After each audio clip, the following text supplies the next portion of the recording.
Hello guys! Alam nyo ba, yung iba, nung nag-apply pa lang ng abroad, tiniis ang lahat. Tiniis yung init sa paglalakad para makumpleto yung requirements. Tiniis yung sari-saring medikal na ginagawa sa kanila.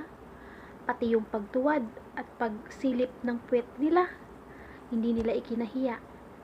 Tapos nung nakumpleto na, excited na silang pumunta dito sa ibang bansa. Yun lang, pagdating dito, konting homesick, konting lungkot, konting problema sa amo, uuwi na. Naghahanap na ng problema para makauwi.